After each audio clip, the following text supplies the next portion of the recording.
FT Live post-game show presented by the brand new Fox One app, which is where you might have been watching the World Series. Well, that was fun if you're Canadian.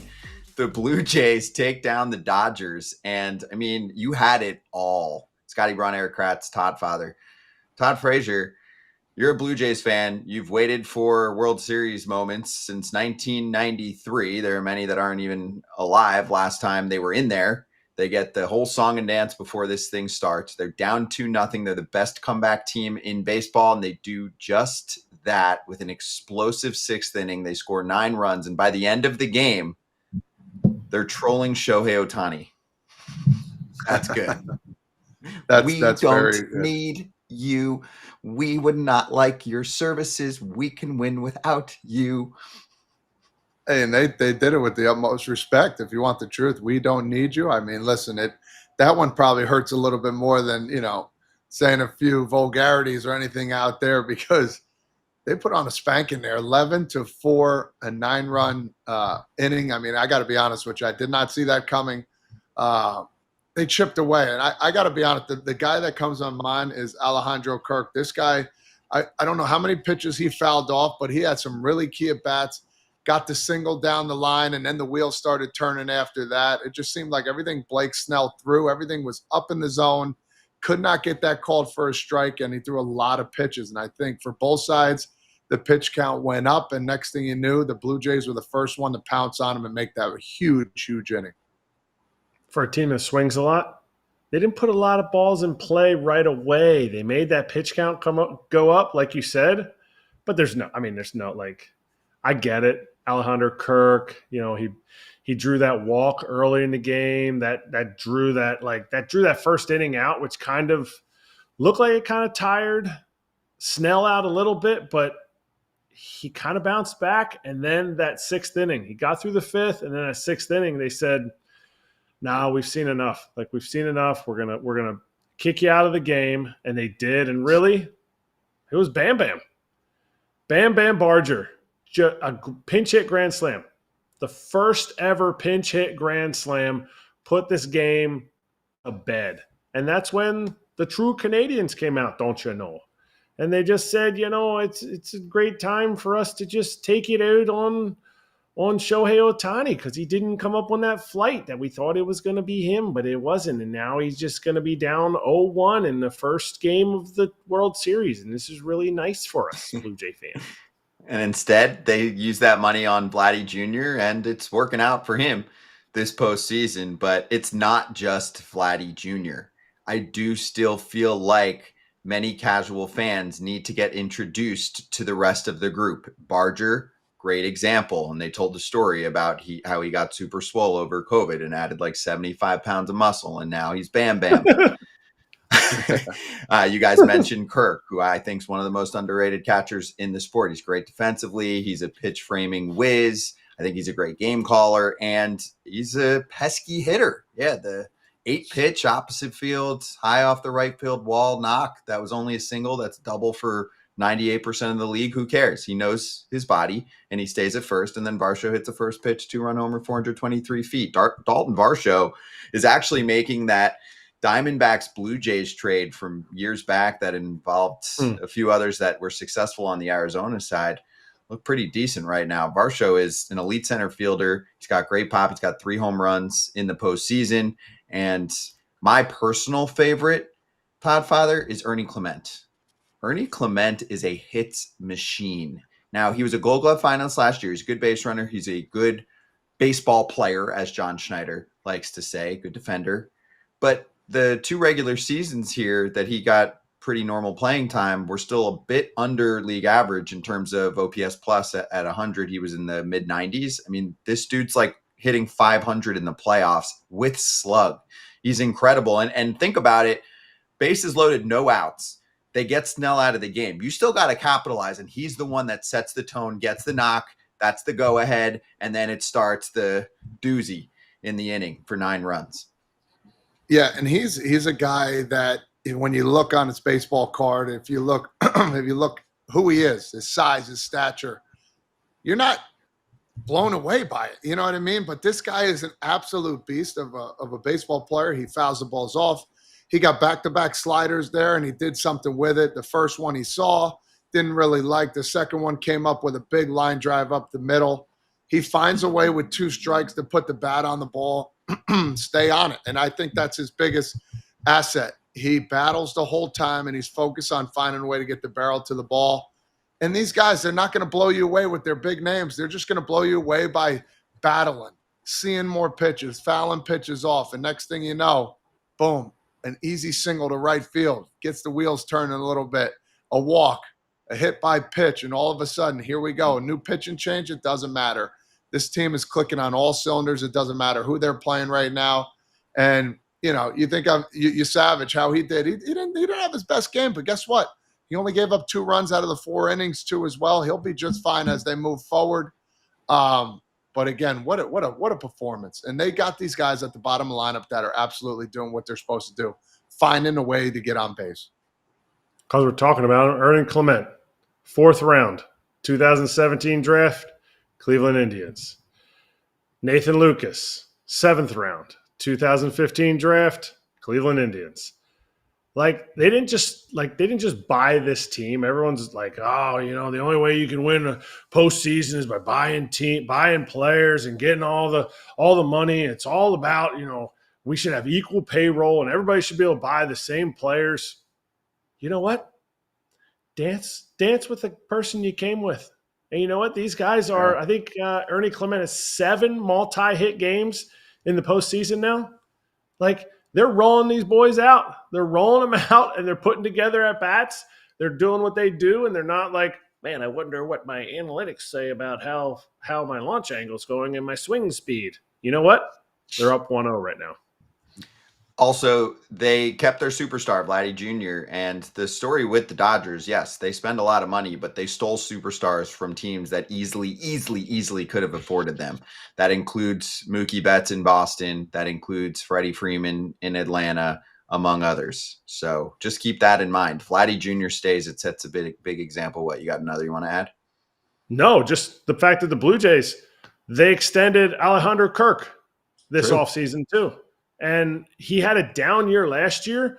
I'm not saying that money makes players better. I'm saying there's certain times when you put guys in situations that they get to play their game because they have security, because they have the ability to say, okay, you know what? I'm kind of an unorthodox player.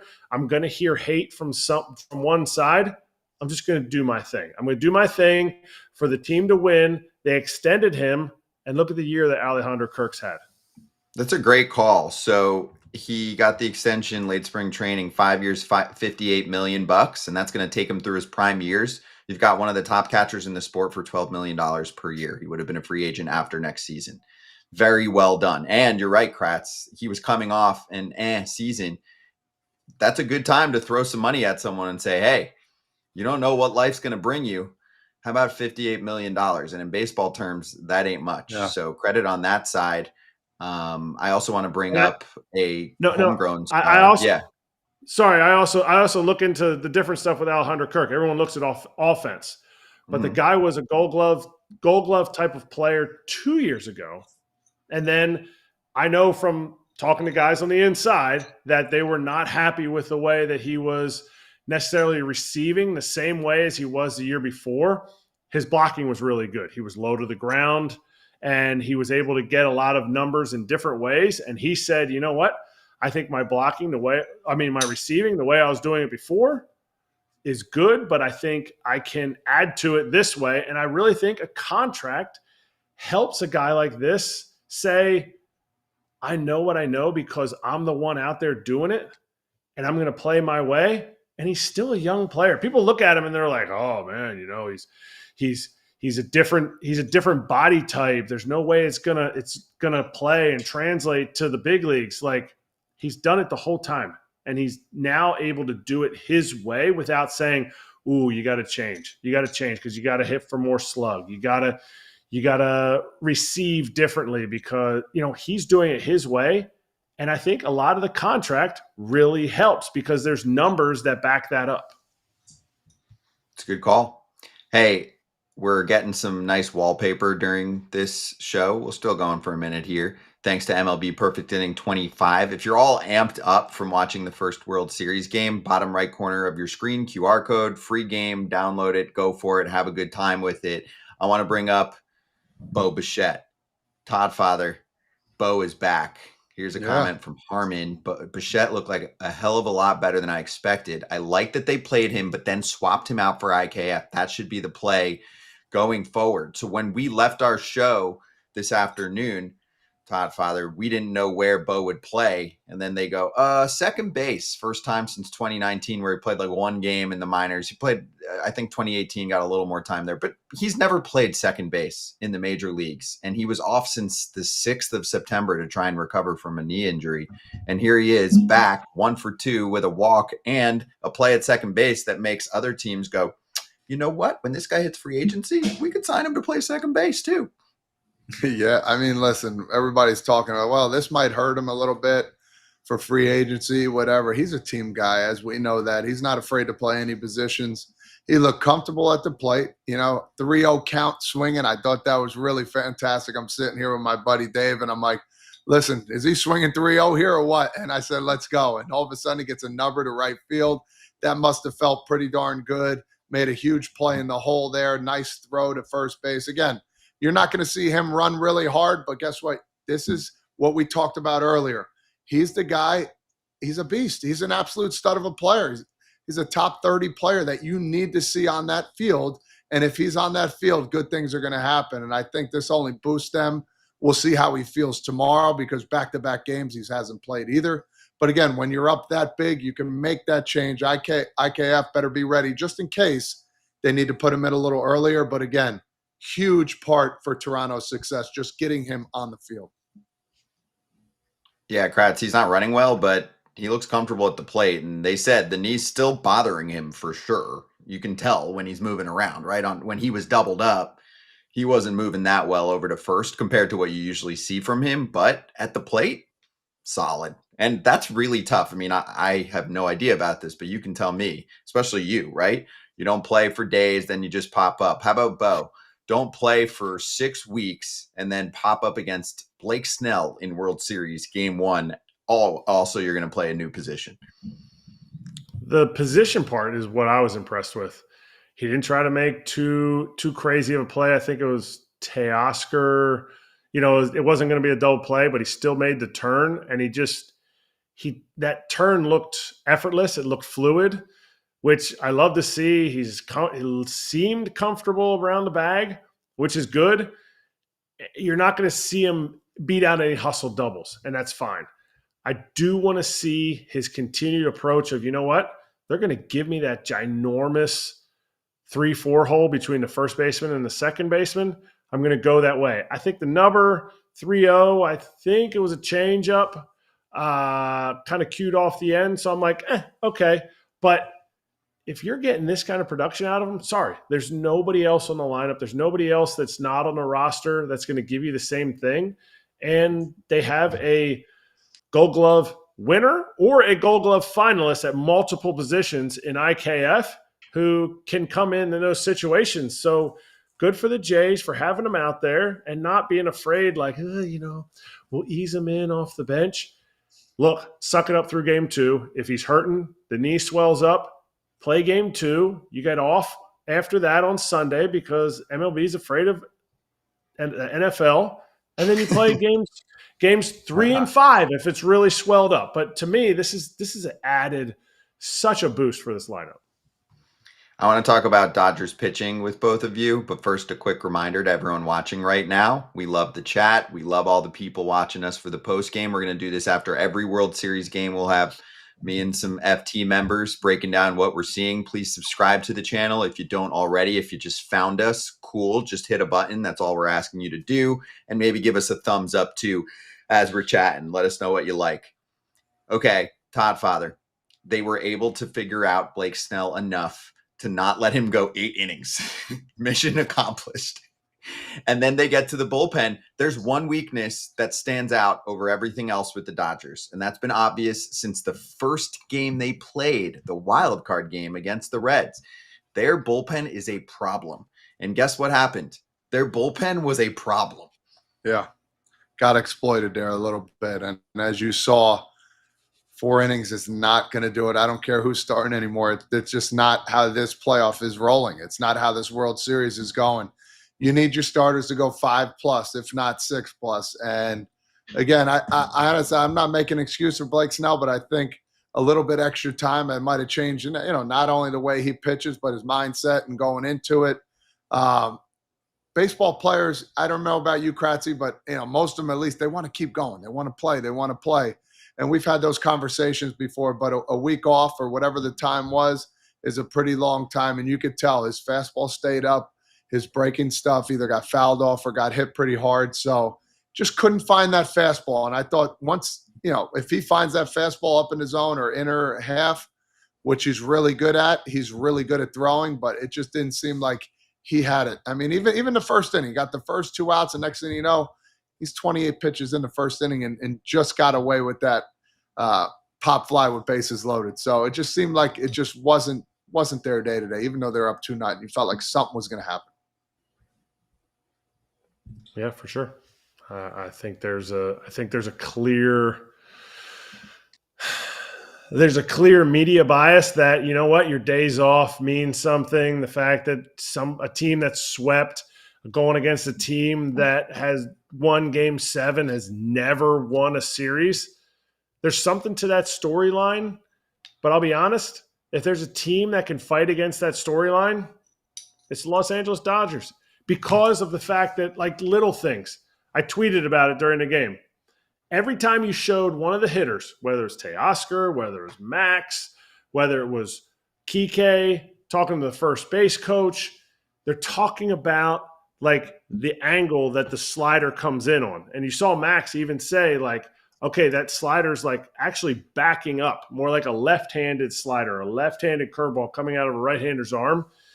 And the reason I say that is because this team makes adjustments. This team does a good job of saying, okay, I understand why a layoff would hurt us, but we're going to go out and do this. We have this to draw from. I mean, I don't know that there's many postseason experiences that this Dodgers team hasn't experienced. So when you talk about veteran, knowing how things are going to go, this team has been battle tested. So you see them being able to make that adjustment as the series goes on, even if they had a little bit of a layoff. Yeah, the adjustment also was Blake Snell was able to fool the Blue Jays during the regular season in a brilliant outing, and they remembered it. They got eaten up by that changeup, and it didn't happen again. I mean, the changeup, they mentioned at one point during the broadcast, 2 for 22, 11 strikeouts in the postseason entering that outing, and then they were at least at 5 hits, if not more, against that changeup. So it was a total difference. There you go. The fact that the lefties didn't struggle with Snell either is actually terrifying. Mikey in the chat. Okay, so I'm going to throw a different idea out there for Dave Roberts. If he feels like he doesn't have enough to trust in the bullpen, does he get starters involved? I mean, you could say that with Sheehan, but he's a reliever now for them. I'm saying, do you see Blake Snell on his throw day later in this series? Do you see Glasnow for a bullpen session or two in between his outings? Just throwing it out there, does Shohei Ohtani become a bullpen factor late in games, and maybe Roki Sasaki comes in a little bit earlier, or Roki's got to give him 2 or 3? Just throwing that out there. Based on Game 1 here, Todd Father, if I'm LA and a starter doesn't get me through 6-ish, like you mentioned, it's going to be a very nervous time period to get to the late stages of a game if you're in a close one, up a run or 2, or in a tie game. I'm just saying that is the challenge now, and Dave Roberts didn't have to deal with it at all in the last round. They just breezed by a team that they were so much better than, but this might be different. Yeah, anything goes, Scott, and you know that. I think you take it game by game. Yeah, of course, after this game and you go in tomorrow, you're thinking about the bullpen and, oh boy, if I'm Dave Roberts, all right, well, we need some help here. We need Yamamoto to come in here and get after it and do his job and give me 6, 7+ innings. and find a way to win. But if they do lose that game tomorrow, then no holds bars. Everybody needs to be ready, and it doesn't matter what inning, they need to be ready to come in. Of course, going down 2-0 is very big, and for Toronto, it'll be huge knowing they got to play 3 in LA. But again, take it day by day. Understand, this happened before too, but they found ways to win. So is this the time where they don't find those ways to win? We'll see tomorrow night. I don't think you change. I don't think one game shows you necessarily that you have to change and go, okay, Blake Snell, you're available. I think that's happening. I don't think in 2 days Blake Snell's throwing his side going, dog, I'm not available. I signed a $170 million contract. I know it's only $152 million current present day value, but I'm not available. Like, to me, I think the same status quo is going forward. I think you ran into the fact that they did a great job of pushing Blake Snell out in the 5th inning. Like, he got through 5. He was at, I guess he would consider to be 5+, and they did a great job. Look, he got a ball on the ground, and it wasn't at somebody. It could have been a ground ball double play, and he could have gotten through 6 there.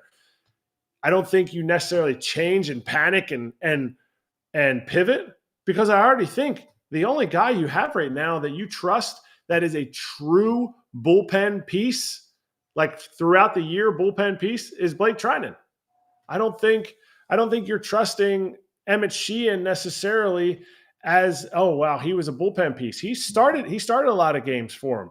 Roki was a starter, and he's now considered a bullpen piece. So I think you're still sticking with the same pieces. I don't think you're going, hey, Shohei, I need you to be ready for the 9th because we might use Roki in the 7th and the 8th. I don't think they're at that point yet. If you see that, I think the Blue Jays have really cracked the shell that is the Dodgers' like powerhouse, and it's how Dave Roberts deploys all of their pitching. Was Sheehan the right guy there? I mean, easy to look back now. And I also, we're thinking about Alex Vesey and the fam. He's not going to appear in this series. We were talking earlier, we didn't know for sure if he was going to be on that bereavement or family medical emergency list or anything like that. The Dodgers said they didn't want to put him on there because they didn't even want to put pressure on him to come back when he shouldn't be coming back yet from what he's dealing with off the field. That's super serious. He's a super valuable piece in the circle of trust in a bullpen that is thin. So you're going to have to score early, like you say, Todd Father, score early. Yeah. And for game 2, ride Yamamoto. Yamamoto's obviously, I mean, you're not going to pick up the strikeouts like you usually do against the Blue Jays. They're the best contact team in baseball, but he's got a lot of secondary stuff. And the thing right now is this team's not chasing that much, but you got to hope that they chase a little bit on the secondary stuff because he's got some of the best in baseball, and that at least leads to some weak contact, right? And not as much quality of contact from the Blue Jays. And that gives the Dodgers an edge early on in the game, and that they can ride Yamamoto and not be nervous where, if it's close and you feel like he's got a problem in an inning, that's where you put Dave Roberts in a tough situation. So we'll see how that looks, but that's what we have to look forward to in game 2. On the other side, like you mentioned, Trey Yesavage did not have his splitter. They talked a lot about how he hasn't done 4 days rest starts very often this year. I think 5 out of almost 30-ish, if you're including everything from down in A-ball all the way up to the show in the postseason. He just didn't have the splitter, had no feel for the splitter. The slider was good, and he battled and got through. Kevin Gausman's not going to look like Trey Yesavage did. I think there's a pretty good chance that Gausman's going to have fastball command, and he's going to know where his splitter is going. So even though the Dodgers are like, hey, we've got another ace going out there, the Blue Jays have their big man. Like, this is their veteran, big money, number 1 starter. Yeah, and before I go on about that, the Dodgers had opportunities here in this game too early. They did have an opportunity, and Paje struck out with the bases loaded, and then they couldn't get anything else. They had another opportunity to get guys in. So don't get it twisted. The Dodgers can hit. They had an opportunity to actually blow this game up a little bit earlier in the game, which they didn't, but that's baseball in a nutshell. One thing I'm thinking about with Gausman is that him coming in game 7, is that going to mess up how he does as a starter? I don't think so. It's just something to think about, because it wasn't the exact thing that he does day in and day out. Is Yamamoto going to be that nasty pitcher that goes over 100 pitches and, saves the day for them going to LA? So forget about what they throw. I want to see what they do and how long they throw for. This could be a battle, man. This could be a 2-1 game where we see a pitcher's duel, or it could be just like this. All of a sudden, a big inning and it breaks out. 2 really good pitchers. This is going to be a really fun game to watch tomorrow, and I'm ready to go. I can't wait for this one too. Let's see what happens. All right. I mean, game 2. You already mentioned it, Todd.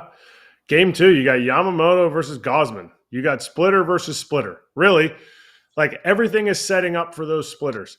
The difference is, Gausman, if you're able to say, okay, I'm taking the pitch down, everything down. This is an advanced approach. The Blue Jays have the ability to have an advanced approach, but they also have the ability to swing at a lot of pitches. And they say, okay, Yamamoto, anything down, we're not swinging. I think Gausman has the edge there because the Dodgers are going to do that. The difference is Gausman's able to locate that heater down and away. He's able to say, I see you taking each one of my best pitches, each one of my swing and miss pitches, the pitch that I think was the second best chase pitch out of the zone in all of Major League Baseball for Gausman. And he says, okay, I'll just plane out my heater at the bottom. I'll plane out my heater at the bottom. Again, for some strikeouts looking, for some get back in the count strikes. And I don't know that Yamamoto has that ability. Yamamoto does what he does by saying, okay, I'm going to take advantage of teams that are going to swing a little bit out of the zone. So which Blue Jays team is going to show up? The team that says, okay, we control the zone like we did tonight because Will Little's strike zone was exactly that. It was little. Or are we going to be a team that, hey, we try to put the ball in play a lot and then Yamamoto's split comes into play and he's able to get a lot of quick outs. Game 2 is going to – even if the Blue Jays had lost this game, I'm still intrigued by Game 2 because the Blue Jays have their ace going. Now they're up a game, and they have their ace going. Yeah, and they're home for one more, too. I mean, imagine if they can take another one here and take a 2-0 lead heading over to L.A., putting some pressure on, hey, they finished with one more win than the Dodgers, and it really matters. Regular season matters. They get themselves that home game here to start. And last thing on the series side, and then we'll finish on a fun note, but if you look at what the Dodgers were able to accomplish in the last round, it was incredible.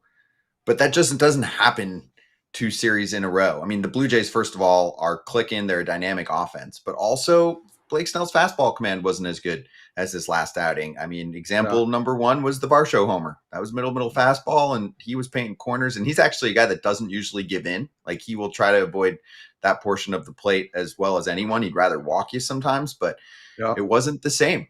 So that was a problem for the Dodgers, and we'll see if the other starters can replicate what they put together last time around or not. So we've got ourselves a series, and let's finish on a fun note. So I noticed 2 things. Every day Louis Varland didn't pitch, which was weird, although they put him in the bullpen just to throw around. And we were calling his sim games the other day because I'm sure he was huffing and puffing during those. I'm kidding, but he always pitches. And then Todd Father, you know how the grounds crew is, right? I mean, for me, I've been on playoff fields many, many years of my career back when I was working for MLB, and they would be quick to tell you, don't step there, don't go there, don't go there. Game going on.